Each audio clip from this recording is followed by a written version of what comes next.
সমস্যা হইল কৃষি শুল্ক বিপুলভাবে কমাইলে সারা ভারতের কৃষক সমাজ একযোগে কষায় মধুর পাছার চামড়া তুলে ফেলবে। বুঝা দেখেন কষায় মধু কি একটা পেজগির মধ্যে পড়িছে।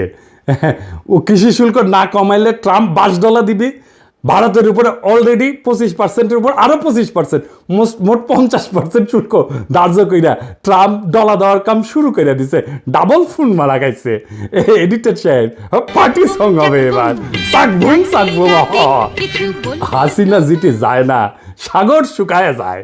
উই খালি ধ্বংস, অভিশাপ আর দুঃসংবাদ বইয়া নিয়ে আসে। প্রিয় ভারতবাসী, রাখেন আরো বেশি দিন রাখেন, ডাইনিরে আশ্রয় দেন আর অসাম্প্রদায়িক সেকুলার লিবারাল ফোন মারা খাইতে থাকেন। কি হইল এডিটর সাহেব, আপনি মাইন্ড করছেন মনে হয়, রাগিচ্ছেন কেন? হ্যাঁ, আমি মুখ খারাপ করেছি? আমি কথা কইনি তো, আমি ফোন মারার কথা কইছি।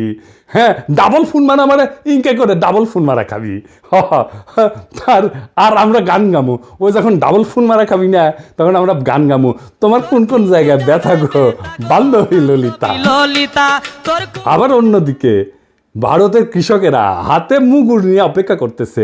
কষাই মধু কৃষি শুল্ক কমাইলে মুগুরের বাড়ি একটা মাটির পড়বি না। ইন্ডিয়ার কৃষকরা কিন্তু বেশিরভাগই শিখরা কিন্তু তলোয়ার নিয়ে চলে। বেশি তেরিবেরি করলে কল্যাণ নামে দিবি একেবারে। আমেরিকার সাথে বাণিজ্য শুল্কের বিষয়ে বাংলাদেশ যে কি পদক্ষেপ নিতে যাচ্ছে এবং ভারতের জন্য সেটা যে কি ক্ষতির কারণ হইতে পারে, এই বিষয়টা কিন্তু ভারত মার্চ মাসের মধ্যে টের পেয়েছিল। তখন থেকেই তারা এই ডক্টর খলিলের বিরুদ্ধে ক্রমাগত অপপ্রচার চালানো শুরু করছে। তাকে খেতাব দিছে ডেঞ্জারাস ম্যান হিসেবে। সে তো অবশ্যই ডেঞ্জারাস ম্যান, ইন্ডিয়ার জন্য অবশ্যই সে ডেঞ্জারাস ম্যান। তার বিরুদ্ধে ভারতের মিডিয়ায় যে জঘন্য অপপ্রচার করছে, সেটা পুনঃপ্রচার করছে বাংলাদেশের কতিপয় জঘন্য ভারতীয় এজেন্ট এবং বাংলাদেশের কিছু মিডিয়া। এই সমস্ত মিডিয়াকে আমরা চিনে রাখছি, এই সমস্ত মিডিয়ার পাছার চামড়া আমরা তুলে দেব, মাইন্ড ইট। এর মধ্যে প্রধান হইতেছে ওয়াকারের পথ বালক। সে আমাদের বাণিজ্য ডিল যেন না হয় সেজন্য নন ডিসক্লোজার এগ্রিমেন্ট এটা ফাঁস করে দিল। একটা জিনিস মাথায় রাখবেন, অ্যান্টি হাসিনা মানে কিন্তু অ্যান্টি ফ্যাসিস্ট না, অ্যান্টি ইন্ডিয়া না। ওয়াকারের পথ বালক হাসিনার শাসনের বিরুদ্ধে ছিল মানে সে ইন্ডিয়ার আধিপত্যবাদের বিরুদ্ধে না।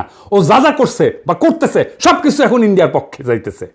আমি আপনাকে একটা সিম্পল একটা এক্সারসাইজ দিই। হ্যাঁ, ধরেন আগামীর বাংলাদেশ কেমন হবে সেটা আমাকে যদি লিখতে বলেন, আমি লিখলাম। ধরেন কি লিখবো সেটা আপনারা বুঝতে পারেন না। বাংলাদেশের সকল প্রগতিশীল 2-3% লোক ছাড়া সবাই সেটা মাইনে নেবে, গ্যারান্টি দিলাম। কারণ আমি কি রাষ্ট্র চাই সেটা আমার 1000-এর বেশি ভিডিও আছে, 20টার বেশি বই আছে, এটা তার নিশানা আছে। আর ওয়াকারের পথ বালক যে রাষ্ট্র বানাবে ওরে প্রস্তাব করতে বলেন সেই রাষ্ট্রে বাংলাদেশের সাধারণ মুসলমান থাকতে পারবে কিনা, ইমান আকিদা নিয়া। যদি পারে আমি আমার কান কেটে কুত্তা দিয়ে খাওয়াবো।